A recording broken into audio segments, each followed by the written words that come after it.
Ja, hej Anna.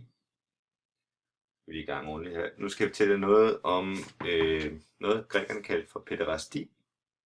En social institution i Athen i det 5. århundrede før Kristus. Og også lidt før og lidt efter, men mest der. Og det er noget, jeg skal bruge til en tekst, som vi skal læse fra Platons Symposion. Og det var groft sagt et drikkegilde med næsten udelukkende mænd. Der var nogle kvinder, men de var slaveinder. Og det blev jo også sendt ud i den her lejlighed. Og jeg har fundet et billede, som ligner noget, som kunne være foregået ved et symposium, nemlig nogle mænd, som ligger lidt halvnøgne, og der er en, der ligger og smider med noget vin.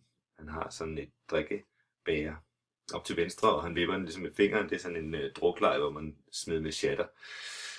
Og så kunne man også bare finde på andre, mere sådan konventionelle drukleje, hvor man bare drak helt vildt meget.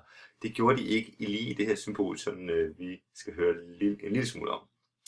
Og hele den her ramme, den får vi ikke så meget om. Men vi skal alligevel høre et par ting om det her forhold, som hedder pæderasti, fordi det forekommer lige i jeres tekststykke. Det I også kan se på billedet, det er, at der er et eller andet erotisk, eller noget seksuelt, eller kærlighed, er der måske at finde i det højre par der. Måske også i det venstre, bare ved at de ligger så tæt på hinanden. Og I kan se, at den ene mand har skæg, og er altså en moden mand, og den anden har ikke skæg, ham til venstre, ham med lyren. Og det indikerer, at det sagtens kan være et pæderastiforhold. Nu skal jeg høre lidt mere om, hvad et pæderastiforhold er. Pæderasti betyder egentlig det at elske drenge, og derfor kunne det lige så godt have heddet pædofili. Men alligevel ikke, for pædofili er for os jo et kriminelt forhold, og et forhold, som foregår mellem en voksen og et barn. Og det kan man ikke helt sige om pæderasti-institutionen, fordi det der paides, som ligger i ordet pætte i begyndelsen af ordet, det betyder ganske vist drenge, men i den her tradition, eller den her kulturelle institution, der var de altså i hvert fald 12 år, sandsynligvis også ældre. Altså måske er det mere rimeligt at skrive 14-20-årige. Det var teenager, så det var ikke længere sådan egentlige børn. Men det var heller ikke modne endnu. Så i virkeligheden er det nok sådan jeres alder, sådan cirka, eller måske lidt tættere på 3. gearne. Nå, men så er der så en moden mand, og så kan man sige, at han er sådan en gammel mand. Det kunne man jo godt tænke, når man kigger på billederne, hvis I kigger derop. Jeg håber, I kan se det hele. Jeg tror, jeg har skåret lidt skævt. Men det var de ikke. De havde skæg, men det betyder bare, at de sandsynligvis har været 30 år. Eller måske 40, ikke? Men og i min verden er det altså ikke sådan en gammel mand, det er en midaldrende mand. Men det kan jo være, at I er uenige med mig i det. Men man skal i hvert fald sige en moden mand. Og den modne mand hed en erastes, eller elskeren. Altså det er den aktive og opsøgende. Det er den, som indleder forholdet, og det gør han, og nu, altså der er mange ting, som måske virker noget mærkelige for jer. Men det gjorde han blandt andet ved, at han sad og kiggede på det, der hed et gymnasium, og gymnos betyder nøgen. Det er jo der, vi har vores institutionsord fra. En sportsplads, hvor de unge mænd, og også modne mænd, dyrkede sport, det gjorde de nøgne. Der var enkelte undtagelser, men som hovedregel var de nøgne. Og så kunne han jo iagttage al den fysiske skønhed, der var hos de her mænd. Og derved altså kunne han finde en, som han synes, han godt kunne tænke sig at komme i lag med, om man så må sige. Og så kunne han så henvende sig til denne her Eromenos, som hed den yngre mand. Og det gjorde han altså umiddelbart som... Altså fordi han synes, at vedkommende så attraktiv ud. Men det skal også siges, at de her yngre mænd har været del af en elite af et aristokratisk lag i samfundet. Og har altså været sådan en privilegeret klasse og har haft noget uddannelse og nogle muligheder, som langt fra alle havde i samfundet. Så man valgte altså ikke kun ud fra fysisk skønhed, men også fra den klasse, man tilhørte. Så var der et langt forløb, hvor man sådan, eller hvor Erastes indøndede sig hos den yngre elskede, og det indebar blandt andet gaver. Der var forskellige ritualer, hvor den yngre mand kunne sige nej, og altså afvist Herodes til den modne mand. Og der var også forskellige ting, hvor i den yngre mands forældre skulle indvillige i forhold. Så det var altså åbent for enhver, og man siger også, at Eromenos talte åbent om forholdet, og også tit ville prale af det, fordi der var status forbundet med det. Så der er noget seksuel moral i det, og derfor så har jeg lige skrevet på ting her, altså at man faktisk så det som en accepteret aristokratisk norm. Det vil sige, at man var udmærket godt klar over, at det gjorde man i nogle dele af samfundet, og der accepterede man det. Men der var mange andre steder, hvor man ikke accepterede det, man så det heller ikke blandt slaver, og heller ikke blandt metøkerne, altså indvandrerne.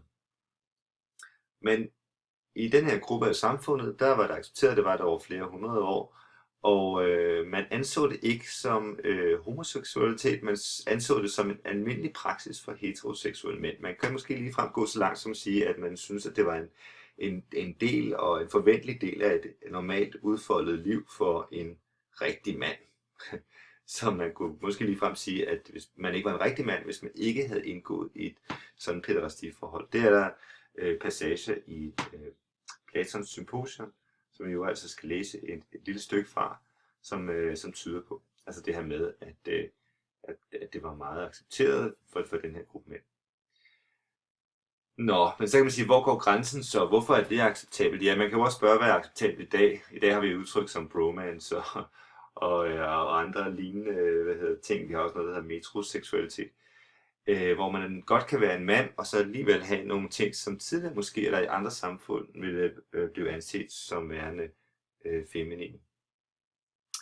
De grænser, som grækerne trak mellem det, som var for feminint eller for homoseksuelt for deres smag, det var for eksempel, at de ikke tillod penetration eller oralsex. Så sex havde nogle andre udtryk end dem vi kender fra homoseksuelle forhold og fra almindelige måske også heteroseksuelle forhold. For eksempel kunne den ældre mand få udløsning mellem lårene på den yngre mand. Det er måske lidt mindre voldsomt.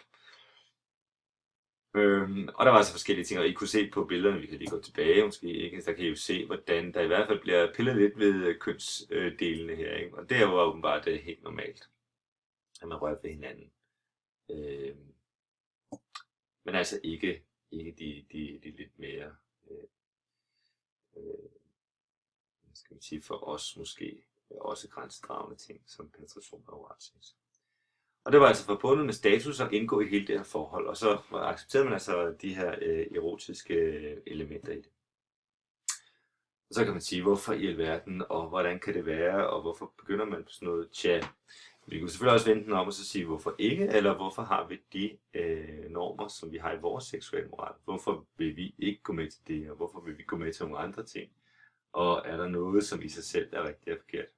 Ja, der er selvfølgelig noget med alderen, og det kan man jo diskutere.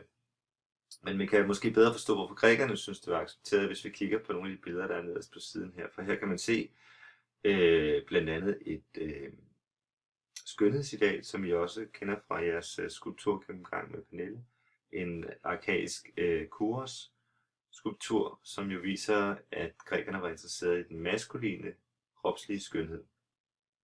Allerede der er der en interesse, som kunne pege i retning af pæderastiforhold, kunne man sige, ikke? Fordi det er mænd, der interesserer sig for yngre mænd.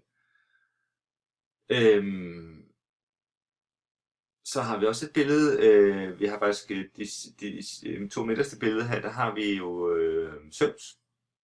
Det kan I måske lige se, for I kan ikke se, at han har jo ikke sin tordenkilde med der, men det er det altså, det er Zeus. Og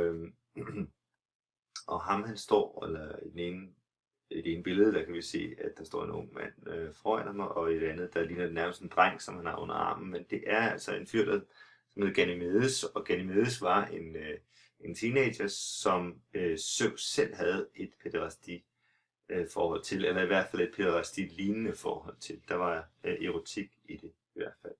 Så Ganymedes var et billede på den her smukke unge mand, som er efterstræbt af en ældre mand, og som altså selveste gudernes konge Zeus havde et forhold til.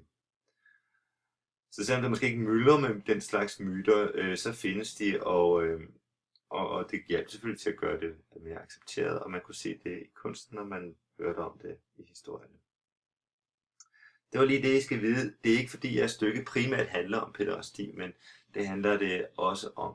Stykket, I skal læse, handler om det her forhold, som hedder idea, eller et begreb, som Platon beskrev med ordet idea, som betyder støbeform. Det har I læst om i introduktionen til lektionen, og det skal vi så se mere om.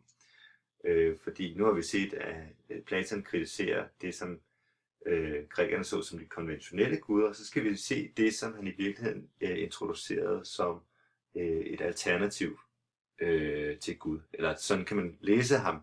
Han lavede ikke selv kobling og sagde, at det her er et nyt gudsbillede. Men vi skal prøve at se, om ikke det passer ret godt med en beskrivelse af det, i hvert fald vi senere kom til at forstå som Gud.